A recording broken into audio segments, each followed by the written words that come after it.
നമസ്കാരം. 2020 മുതൽ 2025 വരെ വികസന പാതയിൽ ഈസ്റ്റലേരി ഗ്രാമപഞ്ചായത്തിനോടൊപ്പം സഞ്ചരിച്ച ശ്രീമതി ഫിലോമിന ജോണിയാണ് ഇന്ന് നമ്മോടൊപ്പം. ഏറെ സ്നേഹത്തോടെ ഈസ്റ്റലേരി ഗ്രാമപഞ്ചായത്തിന്റെ വൈസ് പ്രസിഡന്റായ അദ്ദേഹത്തെ ഈ പ്രോഗ്രാമിലേക്ക് സ്വാഗതം ചെയ്തുകൊള്ളുന്നു.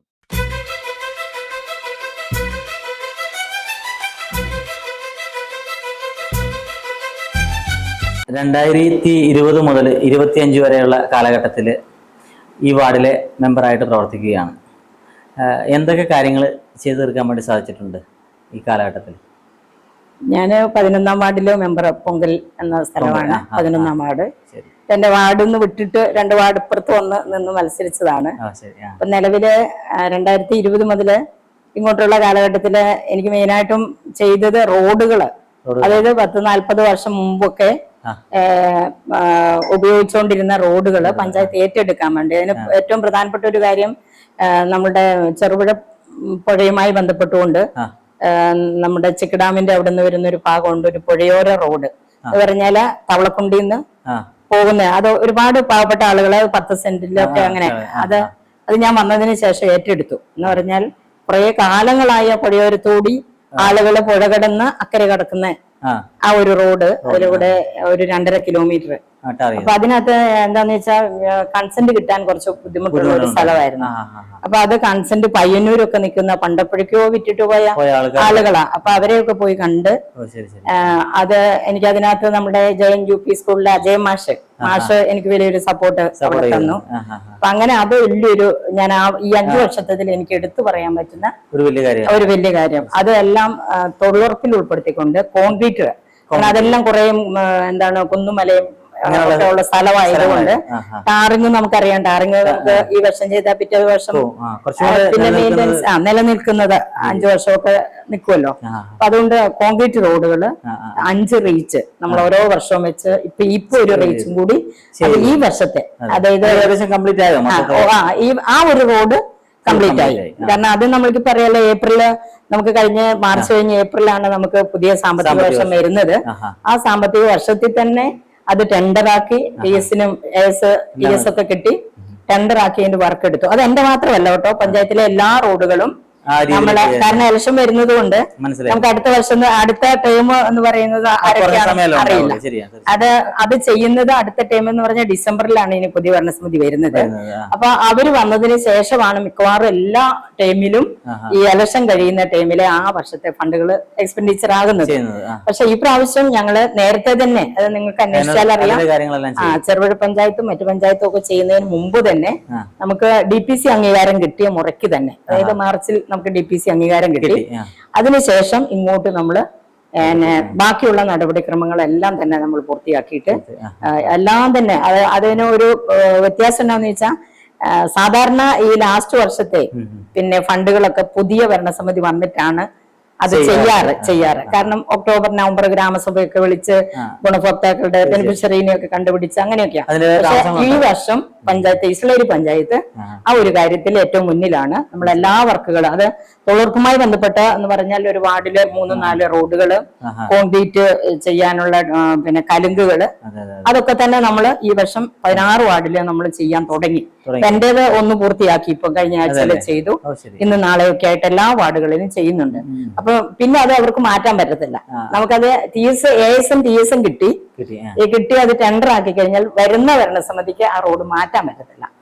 അങ്ങനെ ഒരു, അത് ഞങ്ങൾക്കല്ല, മൊത്തത്തിലുള്ള ഒരു. അപ്പൊ അതുകൊണ്ട് നമ്മൾ ഈ പ്രാവശ്യം ഗ്രാമസഭയിൽ നിന്ന് എടുത്ത കാര്യങ്ങൾ നമ്മൾ പറയുന്ന, അല്ലെങ്കിൽ നമ്മൾ വെച്ചിട്ടുള്ള ആ റോഡുകൾക്ക് തന്നെ ചെയ്യണം.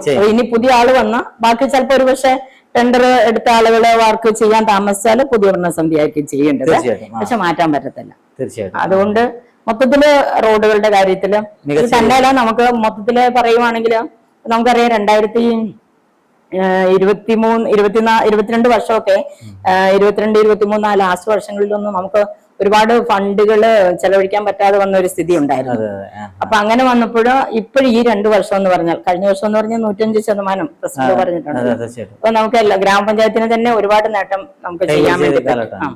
കാസർഗോഡ് ജില്ലയിലും സംസ്ഥാനത്തും ഒക്കെ നമ്മൾ മുന്നിട്ട് നിന്നു. അപ്പൊ അതുകൊണ്ട് തന്നെ ഈ പൊതുവായിട്ടുള്ള കാര്യങ്ങൾ, പ്രത്യേകിച്ച് റോഡുകള് ആണ് നമ്മൾ ഏറ്റവും ഏറ്റവും കൂടുതൽ ചെയ്യുന്ന റോഡുകളാണ്. അപ്പൊ അതുകൊണ്ട് അങ്ങനെയുള്ള ആ കാര്യങ്ങളിൽ ഏറ്റവും മുന്നിൽ വന്നു.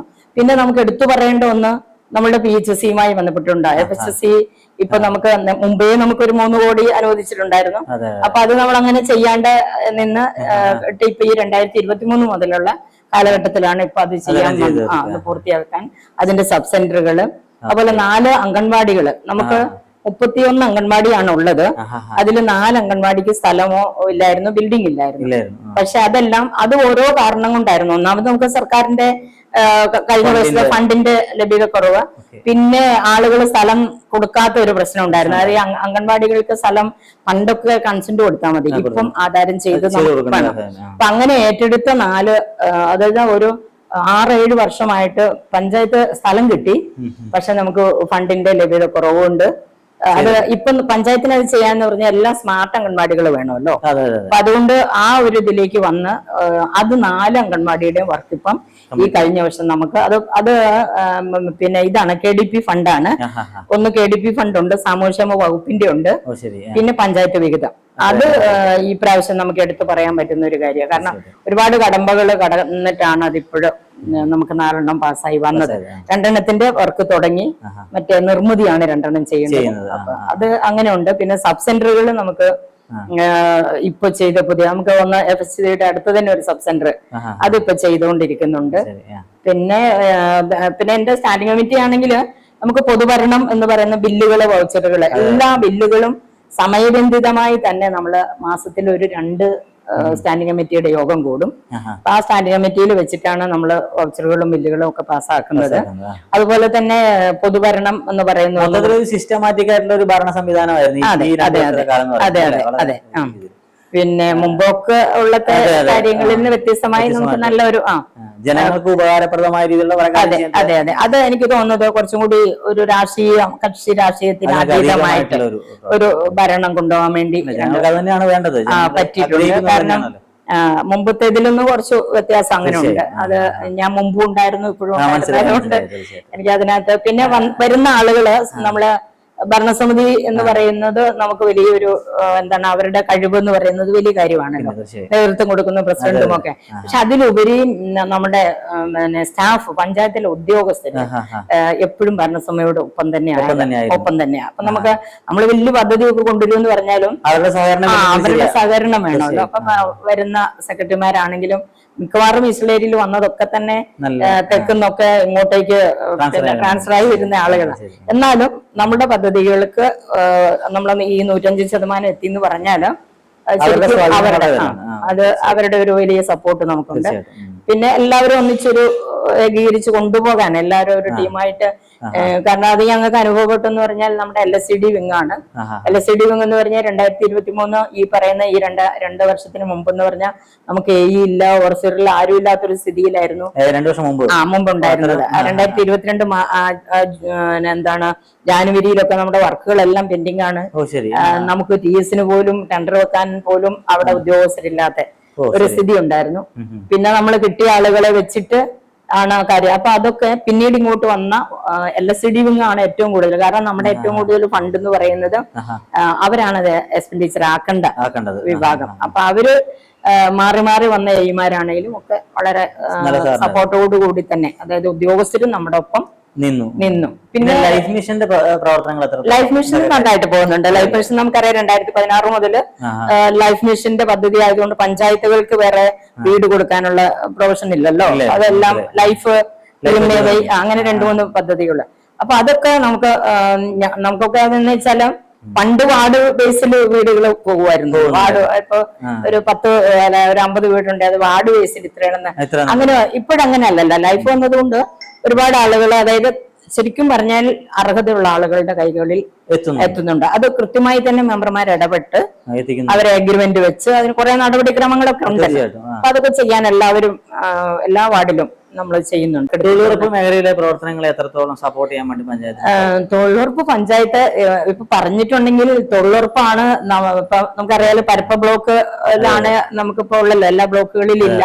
ഇപ്പൊ തൊഴിലുറപ്പ് ഉള്ളത് കൊണ്ട് നമുക്ക് ഏറ്റവും കൂടുതൽ, കാരണം ഗവൺമെന്റിന്റെ ഫണ്ടുകള് മറ്റ് ഏജൻസികളുടെ ഫണ്ടുകളും ഒക്കെ തന്നെ നമുക്ക് വളരെ പരിമിതമാണല്ലോ ഇപ്പൊ കിട്ടുന്നത്. പക്ഷെ ഈ തൊഴിലുറപ്പുള്ളത് കൊണ്ട് നമുക്ക് ശരിക്കും പറഞ്ഞ വാർഡിലെ മെമ്പർമാർക്ക് നന്നായിട്ട് പ്രവർത്തിക്കാൻ പറ്റുന്ന ഒരു മേഖലയാണ് തൊഴിലുറപ്പ്. ഒരുപാട് നിയമങ്ങളൊക്കെ ഉണ്ട്, എങ്കിൽ പോലും സാധാരണക്കാരോട് എപ്പോഴും നമുക്ക് ബന്ധപ്പെടാൻ പറ്റുന്ന ഒരു ഒന്നാമത് പറമ്പിലെ ജോലികള്, പിന്നെ അതുപോലെ തന്നെ ആട്ടുംകൂട്, തൊഴുത്ത്.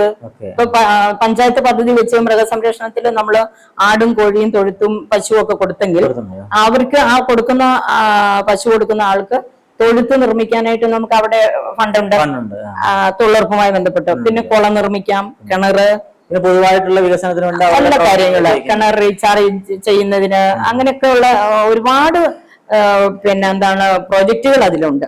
അത് ആളുകൾ വരുന്ന പിന്നെ എന്താന്ന് വെച്ചാൽ അതിന്റെ ഒരു ബുദ്ധിമുട്ട് നമ്മള് തുടക്കത്തിൽ കയ്യിൽ നിന്ന് പൈസ മുടക്കി ചെയ്യണം. ഇപ്പം 4 പശുവിനെ കെട്ടാൻ പറ്റുന്ന ഒരു തൊഴുത്ത് എന്ന് പറഞ്ഞാൽ 1,50,000 60,000 ഒക്കെ എസ്റ്റിമേറ്റ് അത് വന്നാൽ ആ പൈസ നമ്മള് കയ്യിൽ നിന്ന് എടുക്കാൻ പറ്റുന്ന ആളുകള് പിന്നീടാണ് പൈസ കിട്ടുന്നത്. അങ്ങനെ ഒരു ഉണ്ട്. അത് അങ്ങനെ ഒരുപാട് ചെയ്തിട്ടുണ്ട്. കോഴി ഫാം, പന്നി ഫാമുകളൊക്കെ അങ്ങനെയൊക്കെ കുറെ നമുക്ക് ഈ തൊഴിലുറപ്പിൽ ചെയ്യാൻ പറ്റുന്ന. കുടുംബശ്രീയുടെ പ്രവർത്തനങ്ങൾ പഞ്ചായത്ത് തലത്തിൽ എത്രത്തോളം? കുടുംബശ്രീ അത് വേറിട്ടൊരു അത് ഞാൻ കുടുംബശ്രീയുടെ ചെയർപേഴ്സൺ ആയിരുന്നു 7 വർഷം. അപ്പം അന്നൊക്കെ ചെറിയ ഫണ്ടുകളാണ്. പക്ഷെ കുടുംബശ്രീ എന്ന് പറയുന്നത് എനിക്ക് തോന്നുന്നത് ഞാനിപ്പോ കുടുംബശ്രീയിലും പഞ്ചായത്തിലും ഇരുന്നത് കൊണ്ട് പഞ്ചായത്തിന് ഒരു വർഷം കിട്ടുന്ന നമ്മളുടെ വിവിധ ഫണ്ടുകൾ വെച്ച് നോക്കുകയാണെങ്കിൽ അതിന്റെ 4 ഇരട്ടി പൈസ കുടുംബശ്രീ വരുന്നുണ്ട്. ഞങ്ങള് കൂടിപ്പോയാൽ ഒരു പിന്നെ ഇപ്പം ബഡ്ജറ്റ് ഈ ധനകാര്യ സ്റ്റാൻഡിംഗ് കമ്മിറ്റിയിലാണല്ലോ നമ്മള് ബഡ്ജറ്റ് വെക്കുന്നത്. ഞങ്ങളിപ്പോ ഒരു 12 ലക്ഷം 12 കോടി 13 കോടി അല്ലെ ഒരു 15 കോടിയുടെ പ്രോജക്റ്റ് ആണ് ചെയ്യുന്നതെങ്കിൽ അവർക്ക് ഒരു വർഷം അതിന്റെ 4 ഇരട്ടി പൈസ എന്ന് പറഞ്ഞാൽ അവരുടെ ലോണായിട്ടും പല പ്രോജക്റ്റുകളായിട്ട്. നിലവില് കുടുംബശ്രീയുടെ എന്തെങ്കിലും പ്രോജക്റ്റുകൾ നമ്മുടെ ഈ ഒരു കാലഘട്ടത്തിൽ ഉണ്ടല്ലോ? നമുക്കിപ്പോ ഒരുപാട് സ്ത്രീകളുടെ കാറ്ററിംഗ് സർവീസ് ഉൾപ്പെടെ, അതുപോലെ ഹോട്ടലുകൾ ഉൾപ്പെടെ, ടൈലറിംഗ് ഉൾപ്പെടെ ഒരുപാട് അക്ഷയ സെന്ററുകൾ കുടുംബശ്രീ നടത്തുന്നതുണ്ട്. പാലാവലിയൊക്കെ ശരിക്കും അക്ഷയ കുടുംബശ്രീയുമായി ബന്ധപ്പെട്ടുകൊണ്ട് അങ്ങനെ ഒരുപാട്. പിന്നെ പശു വളർത്തുന്നവരും, അതായത് ഗ്രൂപ്പായിട്ടും ഇൻഡിവിജ്വൽ ആയിട്ടും. ഇപ്പൊ മിനിഞ്ഞാന്ന് നമ്മളിപ്പോ ഒരു പാള പ്ലേറ്റ് ഉണ്ടാക്കുന്ന ഒരു യൂണിറ്റ് ചിറ്റാൽക്കാലില് കഴിഞ്ഞ ദിവസം ഉദ്ഘാടനം ചെയ്തിട്ടുണ്ടായിരുന്നു. അങ്ങനെ അതുപോലെ ഹോട്ടൽ ആ ഒരു ഫീൽഡിലുള്ള സ്ത്രീകളുണ്ട്. ടൈലറിംഗുമായി ബന്ധപ്പെട്ടുകൊണ്ടുള്ള ഫീൽഡിൽ അങ്ങനെ ചെയ്യുന്നു. ബേക്കറി, അങ്ങനെ ഒരുപാട് സംരംഭങ്ങൾ തുടങ്ങിയിട്ടുണ്ട് അല്ലെ ഈ കാലഘട്ടത്തിൽ? ഒരുപാട് സംരംഭങ്ങളുണ്ട്. ഇപ്പൊ പിന്നെ വ്യവസായ വകുപ്പിന്റെ സബ്സിഡി അതും കൂടെ വരുന്നുണ്ടല്ലോ. കുടുംബശ്രീ വന്നത് പിന്നെ ശരിക്കും പറഞ്ഞിട്ടുണ്ടെങ്കിൽ കുടുംബശ്രീയിലാണ് പൈസ. അതായത് ഒരാഴ്ച ഒരു കുടുംബശ്രീ യോഗം കൂടുന്നിടത്താണ്. നമ്മൾ കോവിഡ് വന്ന സമയത്തൊക്കെ ശ്രദ്ധിച്ചതാ. എല്ലാവരും വീട്ടിലിരുന്ന സമയത്തും കുടുംബശ്രീയിൽ എപ്പോഴും ഫണ്ടുണ്ട്. എന്ന് വെച്ചാൽ അവരുടെ യോഗം കൂടുന്നവരുടെ ലക്ഷങ്ങളുടെ ഇടപാടാണ് നടത്തുന്നത്. അതെന്നൊക്കെ പറഞ്ഞാല് നമ്മള് നമ്മളുടെ ഒരു മിച്ചത്തിൽ നിന്ന് എടുത്തുകൊണ്ട് കൊടുക്കുന്നതല്ല കുടുംബശ്രീയിലെ ഡെപ്പോസിറ്റ്. അവരുടെ ത്രിഫ്റ്റ് എന്ന് പറയുന്നത് അവർക്ക് ഒരാഴ്ചയില് ദൈനംദിന ചെലവിന് വീട്ടിൽ വെക്കുന്ന, ഒന്നെങ്കിൽ ഭർത്താവിന്റെ യൂസ് ചെയ്യുന്ന അല്ലെങ്കിൽ മക്കളുടെ അങ്ങനെയൊക്കെ എടുത്തോണ്ട് പോയ തുകകള് അവിടെ വെച്ചാണ് വലിയ. ഇപ്പോ 20 ലക്ഷം 30 ലക്ഷം ഒക്കെ ഉള്ള കുടുംബശ്രീ യൂണിറ്റുകളുണ്ട്. ഒരു ബാങ്ക് പോലെ പ്രവർത്തിക്കുന്ന. അതെന്ന് പറഞ്ഞാൽ അവരുടെ ഈ ത്രിഫ്റ്റ് അവർക്ക് എടുക്കാൻ പറ്റത്തില്ല. 20 ആള് കൂടുന്ന ആ യൂണിറ്റില് 1 ലക്ഷം രൂപയുണ്ട്. അത് അവർക്ക് എടുത്തിട്ട് പോകാൻ പറ്റില്ല. അതിന്മേൽ ലോൺ എടുക്കുവോ അതിന് ഗ്രാന്റ് കിട്ടുവോ അങ്ങനെയൊക്കെയാണ്. അപ്പൊ അതുകൊണ്ട് വലിയ ഒരു കോടികള് നമ്മള് തുക നമ്മുടെ പഞ്ചായത്തിലെ 250ഓളം കുടുംബശ്രീ യൂണിറ്റുകളുണ്ട്. അപ്പൊ അവരുടെയൊക്കെ നിക്ഷേപം എന്ന് പറയുന്നത് നമ്മുടെ മൃഗസംരക്ഷണ മേഖലയിൽ, കാർഷിക മേഖലയിലൊക്കെ എത്രത്തോളം കാര്യങ്ങൾ മൃഗസംരക്ഷണ മേഖലയില് നമ്മള് കുറെ അധികം പ്രോജക്റ്റുകൾ കൊണ്ടുവരുന്നുണ്ട്. ഒന്ന് പശു വളർത്തല്, ആട് വളർത്തല്, കോഴി, പിന്നെ കാലിത്തീറ്റ. പശു വളർത്തുന്ന ആളുകൾക്ക് കാലിത്തീറ്റ സബ്സിഡി അങ്ങനെയുള്ള പ്രോജക്റ്റുകളൊക്കെ ഉണ്ട്. പക്ഷെ പശു വളർത്തലൊന്നും ഈ ആളുകള് അവർക്ക് എന്താണ് നമ്മള് 30,000 രൂപയൊക്കെയാണ് അതിന് സബ്സിഡി ആയിട്ട് കൊടുക്കുന്നത്. ബാക്കി ഉള്ള തുകയും കൂടെ അവരിട്ടിട്ട് വേണം ചെയ്യാന്. അങ്ങനെയൊക്കെയുള്ള എല്ലാ വർഷവും പിന്നെ ഓരോ മേഖലയ്ക്ക് ഇത്രയെന്ന് തിരിച്ചിട്ടുണ്ട്. മേഖല തിരിച്ച് നമുക്ക് ഇഷ്ടം പോലെ അല്ലല്ലോ ഫണ്ട് ചെലവഴിക്കാൻ പറ്റുന്നത്. കാർഷിക മേഖലയ്ക്ക് നമ്മള് 30% എന്ന് പറഞ്ഞാൽ 30% കാർഷിക മേഖലയില് ശരിക്കും പറഞ്ഞാൽ കാർഷിക മേഖലയിലെ ഗ്രാമപഞ്ചായത്തുകള് കുറെ അധികം. ഇപ്പൊ ഞാൻ കുറെ വർഷമായിട്ട് എനിക്ക് അനുഭവം ഉള്ളതെന്ന് പറഞ്ഞാൽ നമ്മൾ ഒരുപാട് തുക, അതായത് 10-30 ലക്ഷം രൂപയൊക്കെ ഓരോ വർഷം മാറ്റിവെച്ച് കൊടുക്കുന്നുണ്ട്. അപ്പൊ അത് ഈ ഒന്നാമത് നമ്മള് നാണ്യവിളകളുടെ വിലയിടവൊക്കെ ആയതുകൊണ്ടായിരിക്കും. എങ്കിൽ പോലും കാർഷിക രംഗത്തേക്ക് വരുന്ന ആളുകൾ കുറവാണ്. പഴയ നമ്മളുടെ കാരണവന്മാരൊക്കെ കുറച്ച് കൃഷി ചെയ്യുന്ന അങ്ങനെ പുതിയ തലമുറയൊന്നും ഇതിലേക്ക് വരുന്നില്ല. കാരണം അതുകൊണ്ടൊരു വരുമാനം ജീവിതമാർഗം ആകുന്നില്ല. അതുകൊണ്ടായിരിക്കും തോന്നുന്നു. എന്നാലും നമ്മൾ വളമായിട്ടും അങ്ങനെയുള്ള കാര്യങ്ങളൊക്കെ, പിന്നെ വാഴവിത്താണെങ്കിലും അതുപോലെ തന്നെ ഇടവിള കൃഷിക്കുള്ള വിത്തിനങ്ങളൊക്കെ ആണെങ്കിൽ തെങ്ങിനും കമുകിനുള്ള വളം അങ്ങനെയൊക്കെ ഉള്ള കാര്യങ്ങൾ അവിടെ കൊടുക്കുന്നുണ്ട്. അതിന് ആരോഗ്യ മേഖലയിൽ ഉള്ള പ്രവർത്തനങ്ങള്, ആരോഗ്യ മേഖല ശരിക്കും പറഞ്ഞ ആരോഗ്യ മേഖലയ്ക്കാണ് നമുക്കൊന്ന് FHC ഉണ്ട്, ആയുർവേദം, പാലിയേറ്റീവിന്റെ പ്രവർത്തനങ്ങളും ഒക്കെ. പാലിയേറ്റീവ് നന്നായിട്ട് നമ്മൾക്ക് വർഷങ്ങളായി 10-15 വർഷമായിട്ട് പാലിയേറ്റീവ് നമുക്ക് ഏകദേശം 250ഓളം കുടുംബങ്ങള്, അതായത് ഹോം കെയർ ചെയ്യുന്ന വീടുകളിൽ പോയി സർവീസ് കൊടുക്കുന്നുണ്ട്. അതിനുവേണ്ടി തന്നെ നമുക്കൊരു വണ്ടിയുണ്ട് പാലിയേറ്റീവിന് ഉപയോഗിക്കാൻ വേണ്ടി. രാവിലെ പാലിയേറ്റീവ് നേഴ്സും അവർക്ക് ആവശ്യമുള്ള സൗകര്യങ്ങളായ വീട് വിടാന്തരം, കാരണം കിടപ്പ് രോഗികളുടെ എണ്ണം കൂടുതലാണ്, ആക്സിഡന്റ് പറ്റിയവര് അങ്ങനെയൊക്കെ ഉള്ളവരെ ട്രീറ്റ് ചെയ്യാൻ. ഇപ്പൊ അവർക്കൊന്ന് ഒരു വണ്ടി പിടിച്ച് ആശുപത്രിയിൽ പോയിട്ട് ഇപ്പം ട്യൂബൊക്കെ ഇട്ടിരിക്കുന്ന ആളുകളുണ്ടാവും. അങ്ങനെയുള്ള അവർക്കൊക്കെ വലിയൊരു ഗുണമായി ഇവര് വീടുകളിൽ പോയി. ജോമോളാണ് അതിന്റെ നേഴ്സ്. അപ്പൊ അത് നന്നായിട്ട് തന്നെ. ഇനി ഈശ്വരി പഞ്ചായത്ത് പൊതുവെ ഒരു ശുചിത്വ ഗ്രാമമാണ്. അപ്പൊ അതില് എന്തൊക്കെ കാര്യങ്ങൾ ചെയ്യുന്നുണ്ട്? ഹരിതകർമ്മസേനയുടെ പ്രവർത്തനങ്ങൾ എത്രത്തോളം നിങ്ങളെ സ്വാധീനിക്കും? ഹരിതകർമ്മസേന നമുക്ക് പറഞ്ഞാൽ ഇപ്പൊ ഒരു 2 വർഷം ആയുള്ളൂ ശരിക്കും അത് ട്രാക്കിൽ എന്ന് പറഞ്ഞാൽ നല്ല രീതിയിൽ. മറ്റു മുമ്പ് എന്ന് പറഞ്ഞാൽ 2019 കാലഘട്ടം മുതല് നമ്മള് ഹരിതകർമ്മസേന വേണം പഞ്ചായത്തിനൊക്കെ പറഞ്ഞെങ്കിൽ പോലും അങ്ങനെയൊന്നും പഞ്ചായത്തുകൾ അത്ര ശ്രദ്ധിച്ചിട്ടില്ല. ശരിക്കും ഇപ്പോൾ 2 വർഷമായിട്ടാണ് അത്. എനിക്ക് തോന്നുന്നത് നമ്മുടെ ഇപ്പോഴത്തെ സ്റ്റാൻഡിംഗ് കമ്മിറ്റി ചെയർപേഴ്സണ് നമ്മുടെ പ്രശാന്ത് ചാർജ് എടുത്തതിന് ശേഷം വളരെ ഭംഗിയായിട്ട് തന്നെ കൊണ്ടുപോകുന്നുണ്ട്. അത് നമുക്ക് ഇപ്പൊ അതിന്റെ ഒരു അനുഭവം എന്ന് പറയുന്നത് നിങ്ങൾക്ക് നോക്കിയാൽ അറിയാം. നമ്മുടെ ഈ ചെറുപുഴ പോലെയുള്ള തോടുകളും പുഴകളും അതുപോലെ തന്നെ ആ സ്ഥലങ്ങളിലൊക്കെ വലിയ വെള്ളപ്പൊക്കം വന്നു പോയി കഴിഞ്ഞാല് ആ പാലത്തിലൊക്കെ നിന്ന് താഴോട്ട് നോക്കി എന്തുമാത്രം പഴയ തുണികളും പ്ലാസ്റ്റിക്കും ഇങ്ങനെയുള്ള കുറെ കാര്യങ്ങളൊക്കെ ഇങ്ങനെ തോരണം കെട്ടി കിടക്കാൻ നമ്മൾ കണ്ടിട്ടുണ്ട്. അതുപോലെ തൊഴിലുറപ്പിൽ പോയാല് ഒരു പറമ്പില് പണിയെടുക്കാൻ പോയാൽ എല്ലായിടത്തും എന്തെങ്കിലുമൊക്കെ പ്ലാസ്റ്റിക് തുണികള് അങ്ങനെ വേസ്റ്റ് അതൊന്നും ഇപ്പോഴില്ല. എല്ലാവരും പിന്നെ യൂസർ ഫീയുടെ കാര്യത്തില് 50 രൂപ ഒരു വീട്ടുകാർ കൊടുക്കുക, അതൊക്കെ ആദ്യം ഒരു ബുദ്ധിമുട്ടുണ്ടായിരുന്നു. പക്ഷെ ഇപ്പൊ എല്ലാ വീടും ഇപ്പൊ പതിനൊന്നാമാട്ടിലാണെങ്കിലും എല്ലാ വീട്ടുകാരും അത് കൊടുക്കും. അവരോട് പറഞ്ഞ രീതിയിൽ നമ്മൾ വാശിക്ക് മാത്രമല്ലല്ലോ, എല്ലാ 12 മാസവും 12 തരം സാധനങ്ങൾ എടുക്കുന്ന തുണി ഉൾപ്പെടെ നമ്മുടെ വേസ്റ്റ് ആയി പോകുന്ന തുണികളും നമ്മള് കഴുകി വെച്ചാൽ മതി, കുപ്പിച്ചില്ല് ഉൾപ്പെടെ അവർ കൊണ്ടുപോകുന്നുണ്ട്. വിദ്യാഭ്യാസ മേഖലയിൽ നിലവിൽ പഞ്ചായത്തിൽ ഒരുപാട് സ്കൂളുകളുണ്ട്. അപ്പൊ വിദ്യാഭ്യാസ മേഖലയിലെ സ്കൂളുകൾ എന്ന് പറഞ്ഞാൽ നമുക്ക് UP സ്കൂൾ വരെ നമുക്കുള്ളൂ. അത് ഗവൺമെന്റ് സ്കൂളുകൾക്ക് നമുക്ക് നമ്മുടെ ഫണ്ട് കൊടുക്കാൻ പറ്റുള്ളൂ. ഇതൊക്കെ ജില്ലാ പഞ്ചായത്താണല്ലോ. എന്നാലും നമുക്കിപ്പോ 2 ഉള്ളത് കമ്പല്ലൂരും അതുപോലെ തന്നെ കണ്ണുവേലും പിന്നെ തയ്യേനുമാണ് ഗവൺമെന്റ് സ്കൂളുകൾ. അപ്പൊ അതില് നമുക്ക് UP സ്കൂൾ വരെയുള്ള സ്കൂളുകൾക്ക് നമുക്ക് ഒരുപാട് കാര്യം അവരുടെ ഭൗതിക സൗകര്യങ്ങൾ ഒരുക്കാനും മറ്റ് അവർക്ക് കുട്ടികളുടെ വിദ്യാഭ്യാസത്തിന് കമ്പ്യൂട്ടർ കാര്യങ്ങൾ അങ്ങനെയൊക്കെയുള്ള കാര്യങ്ങൾ, പിന്നെ പ്രൊഫഷണൽ കോഴ്സുകൾ പഠിക്കാൻ പോകുന്ന കുട്ടികൾക്ക് നമ്മൾ ഗ്രാൻഡ് ആയിട്ട് കൊടുക്കുന്ന ഒരു ഫണ്ടുണ്ട്. അതുപോലെ ലാപ്ടോപ്പ് മറ്റു കാര്യങ്ങളൊക്കെ അവർക്ക് SSLC +2 ഒക്കെ കഴിഞ്ഞിട്ടുള്ള കുട്ടികൾക്ക് ലാപ്ടോപ്പ് വിതരണമുണ്ട്. അതുപോലെ ഉന്നതികളെ കുട്ടികൾക്ക് വീട്ടിലിരുന്ന് പഠിക്കാനുള്ള ഫർണിച്ചർ, അതിന്റെ മേശ, ടേബിൾ അങ്ങനെ അതൊക്കെ റേറ്റ് വെക്കും. പിന്നെ ടോട്ടലി നമ്മൾ ഈ പ്രാവശ്യം SC ST ഉൾപ്പെടെയുള്ള എല്ലാ കുട്ടികൾക്കും ഇംഗ്ലീഷ് പരിജ്ഞാനം കുറവാണ്, കണക്കും 2 വിഷയങ്ങൾക്ക് പ്രത്യേകം ഒരു ക്ലാസ്. അതും ഈ പറയുന്ന ഗവൺമെന്റ് സ്കൂളുകളാണ്, എല്ലാ സ്കൂളിലും നമുക്ക് പറ്റത്തില്ലാത്തതുകൊണ്ട് അത് നമ്മൾ വേറെ ഈ എക്സ്ട്രാ ടൈം കണ്ടിട്ട് അത് അവര് PEC നമ്മളുടെ പിന്നെ കൂടുന്ന സമയത്ത് അവരുടെ തന്നെ നിർദ്ദേശം കിട്ടി പഞ്ചായത്ത് അതിനു വേണ്ടിയിട്ട് 2 അധ്യാപകരെ തെരഞ്ഞെടുത്തിട്ടുണ്ട്. അവരെ വെച്ചിട്ട് ഇംഗ്ലീഷിനും കണക്കിനും പ്രത്യേക ക്ലാസ്സുകൾ സംഘടിപ്പിക്കുന്നുണ്ട്. ഈ 5 വർഷത്തെ ഭരണകാലത്തില് നമ്മൾ പഞ്ചായത്തിന്റെ അധികാരം ഏറ്റെടുക്കുന്ന സമയത്ത് വാർഡിന് വേണ്ടിയിട്ട് ഒരുപാട് കാര്യങ്ങൾ ചെയ്യാൻ മനസ്സിൽ ആഗ്രഹിച്ച കാര്യങ്ങൾ അതിന്റെ പൂർണ്ണതയിൽ ചെയ്തു തീർക്കാൻ വേണ്ടി സാധിച്ചിട്ടുണ്ടോ? ഈ അവസാനിക്കുന്ന പൂർണ്ണതയിൽ നമുക്ക് പറയാൻ പറ്റില്ല, എങ്കിലും അതിനൊരു പ്രയോറിറ്റി കൊടുത്ത് നമുക്ക് ഒരുപാട് ആവശ്യങ്ങൾ പറഞ്ഞിട്ടുണ്ട്. എങ്കിൽ പോലും അതിനൊരു പ്രയോറിറ്റി കൊടുത്ത് പരമാവധി നമുക്ക് ചെയ്തു തീർക്കാൻ ചെയ്യാൻ വേണ്ടി പറ്റിയിട്ടുണ്ടെന്നുള്ളൊരു തൃപ്തിയുണ്ട്. ജനങ്ങളുടെ സഹകരണവും ജനങ്ങളുടെ സഹകരണം എന്ന് പറഞ്ഞാൽ ഒരു പഞ്ചായത്ത് ഒരു ജനപ്രതിനിധി എന്ന് പറയുന്ന ആൾക്ക് അവരെ ജനങ്ങളുടെ സമീപനോ അല്ലെങ്കിൽ അവർ തരുന്ന സപ്പോർട്ട് എന്ന് പറയുന്നത് നമ്മുടെ ഗ്രാമസഭയാണ്. ഗ്രാമസഭയിൽ നമുക്ക് ആളുകൾ കൂടുക എന്ന് പറയുന്നതാണ് ആ മെമ്പർക്ക് ഏറ്റവും വലിയ സന്തോഷം. എന്നെ സംബന്ധിച്ചൊക്കെ നമ്മളൊരാളെ വിളിച്ചു ഗ്രാമസഭയെ വരണം, പണ്ടത്തെ കാലമല്ലല്ലോ. ഇപ്പൊ ഗ്രാമസഭയിലൊക്കെ പോയാൽ എനിക്കൊന്നും കിട്ടുന്നില്ലല്ലോ, ഞാൻ വരേണ്ട ആവശ്യമില്ലല്ലോ, അങ്ങനെ ഒരു ചിന്തയുണ്ടല്ലോ ആളുകൾക്ക്.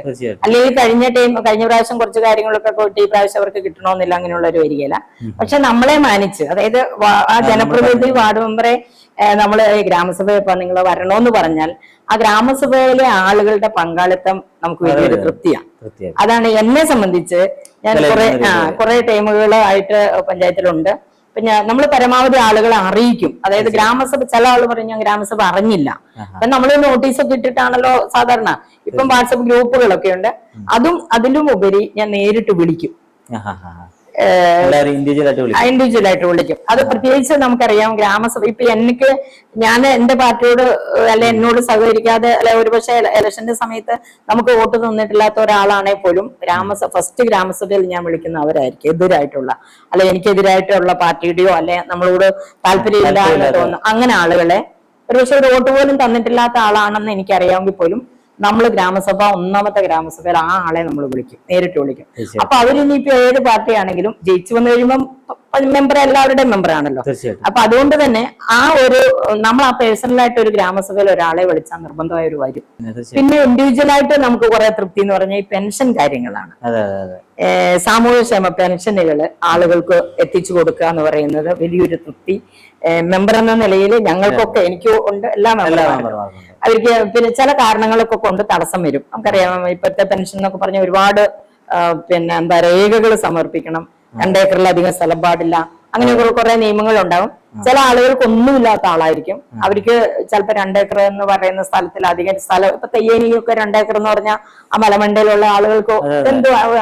അപ്പൊ അങ്ങനെയൊക്കെ ചില കേസുകളൊക്കെ വരുമ്പോൾ നമ്മൾ ചില ഇടപെടലൊക്കെ നടത്തി എന്ന് പറഞ്ഞാൽ എന്താണോ നിയമപരമായിട്ട് അവർക്ക് മേടിച്ചു കൊടുക്കാൻ പറ്റുന്ന, ഒരുപക്ഷെ വില്ലേജ് ഓഫീസറെ വിളിച്ചിട്ട് നമുക്കൊന്ന് കോണ്ടാക്ട് ചെയ്യാൻ പറ്റുന്ന, അതായത് അവർക്ക് ഇങ്ങനെ വരുമാനം ഇപ്പൊ 2 ഏക്കർ ആണ് സ്ഥലമുള്ളത്, പക്ഷെ അവർക്ക് അധികം വരുമാനം ഉണ്ടെന്നൊക്കെ വില്ലേജ് ഓഫീസർമാരാണല്ലോ പറയുന്നത്. അപ്പൊ അവിടെയൊക്കെ നമ്മള് ഒരു ഇടപെടൽ നടത്താം. മെമ്പർമാര് പറയാം അവർക്ക് 2 ഏക്കർ ഉണ്ടെങ്കിലും അവർക്ക് ഇത്രേ വരുമാനമുള്ളൂ, അല്ലെങ്കിൽ ഇന്നത്തെ കാലത്ത് പുറത്ത് ജോലി ചെയ്യുന്ന ഒരു കൊച്ചുണ്ട്, ഇപ്പൊ വില്ലേജ് ഓഫീസർ പറയാം നിങ്ങൾക്ക് അങ്ങനെ ഒരു വരുമാനം ഉണ്ടല്ലോ. അതൊക്കെ ചിലപ്പോൾ ഒരുപക്ഷെ ഞങ്ങളെ പോലുള്ള മെമ്പർമാരൊക്കെ ഇടപെടുമ്പോൾ, ഇന്ന് ദുബായിലൊക്കെ പോയി പാവപ്പെട്ട കുഞ്ഞുങ്ങൾ പണിയെടുക്കുന്ന നമുക്കറിയാലോ, വലിയ ശമ്പളത്തിനോ. അപ്പൊ അങ്ങനെയൊക്കെ ഒരു പെൻഷൻ കൊടുക്കുന്നത് ഞങ്ങൾക്ക് വലിയ, അത് പ്രായമായ ആളുകളായതുകൊണ്ട് തന്നെ അത് അവർക്ക് എന്നും ഓർത്തിരിക്കും, നമ്മളെ മറക്കില്ല. അതുപോലെ നമ്മുടെ 2023 മുതൽ മൊത്തത്തിൽ ഭരണത്തിൽ മാറ്റങ്ങൾ സംഭവിച്ചിട്ടുണ്ട്. പുതിയ ഭരണസമിതിയാണ് അധികാരത്തിൽ വന്നത്. ഈ മാറ്റത്തെയും അതിനുശേഷം ഉണ്ടായ പ്രവർത്തനങ്ങളെയും എത്രത്തോളം നിങ്ങളുടെ പ്രവർത്തനങ്ങളെ സ്വാധീനിച്ചിട്ടുണ്ട്? അതിന്റെ മികവോ അല്ലെങ്കിൽ പോരായ്മയോ നിങ്ങൾ എങ്ങനെയാണ് നോക്കിക്കാണുന്നത്? അതിന് മുമ്പുള്ളത് വെച്ച് നോക്കിയോ അതോ ഇപ്പോൾ നിലവിലെ? ഇപ്പോഴത്തെ നിലവില് 2003 മുതൽ പുതിയ പ്രസിഡന്റ് ചാർജ് എടുത്തപ്പോൾ മുതൽ എന്ന് പറഞ്ഞാൽ, ഒന്നാമത്തെ കാര്യം എല്ലാവരും ഉൾക്കൊണ്ടുകൊണ്ട് പോകുന്ന ഒരു സംവിധാനമാണ്. അവിടെ ആർക്കും വന്ന് ആവശ്യങ്ങൾ പറയാം, സംസാരിക്കാൻ സാധിക്കും. പഞ്ചായത്ത് ഭരണസമിതി എന്ന് പറയുമ്പോൾ നമുക്കറിയാം ഹെഡ് അതിന്റെ പ്രസിഡന്റാണ്. അപ്പം അവരുടെ അടുത്തേക്ക് കടന്നു വരാൻ ആർക്കും ബുദ്ധിമുട്ടേണ്ട കാര്യമില്ല എന്ന് പറഞ്ഞാൽ ഏത് കാര്യങ്ങളും കേട്ട് ചെയ്യാൻ പറ്റുന്ന ഒരു ഒരു മനസ്സുള്ള ഒരു പ്രസിഡന്റാണ്. അപ്പൊ അതുകൊണ്ട് തന്നെ എല്ലാവരെയും ഉൾക്കൊണ്ടുകൊണ്ട് പോകുന്ന ഒരാളാണ്. എനിക്ക് തോന്നുന്നത് പഴയ ഒരു ഇതിൽ നിന്ന് വ്യത്യസ്തമായി ആളുകൾക്കൊരു താല്പര്യം ഇങ്ങനെയും ചെയ്യുന്ന ഒരു ഭരണസമിതി ഉണ്ടല്ലോ എന്ന് വിചാരിക്കുന്ന ഒരു സ്ഥിതിയിലേക്ക് കുറച്ച് വന്നിട്ടുണ്ട്.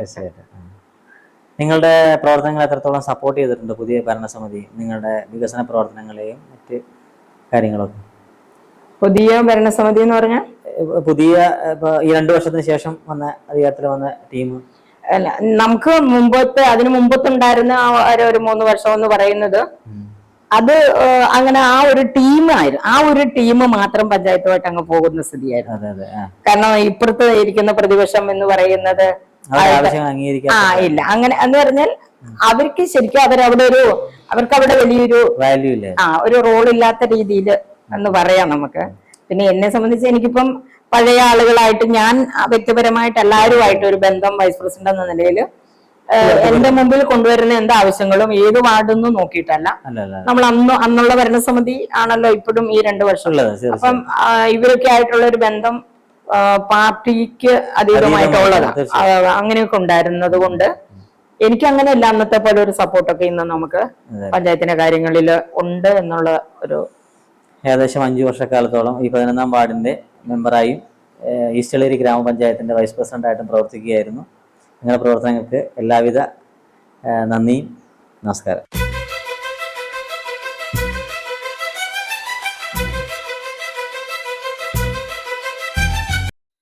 വികസനത്തിന്റെ പാതയിൽ തലമുറകൾ പകർന്നു നൽകിയ ആർജവവും സ്വപ്നവും കർമ്മവീഥികളിൽ യാഥാർത്ഥ്യമാക്കുവാൻ ചരിത്രം നിയോഗിച്ച വഴിത്താരകളിലൂടെ ഈ കാലഘട്ടത്തിന്റെ വികസന സ്വപ്നങ്ങൾക്ക് ഒപ്പം സഞ്ചരിക്കുവാൻ കർമ്മനിയോഗം പോലെ ചരിത്രത്തിൽ ഇടം നേടിയ വ്യക്തിത്വങ്ങൾക്ക് അഭിനന്ദനങ്ങൾ.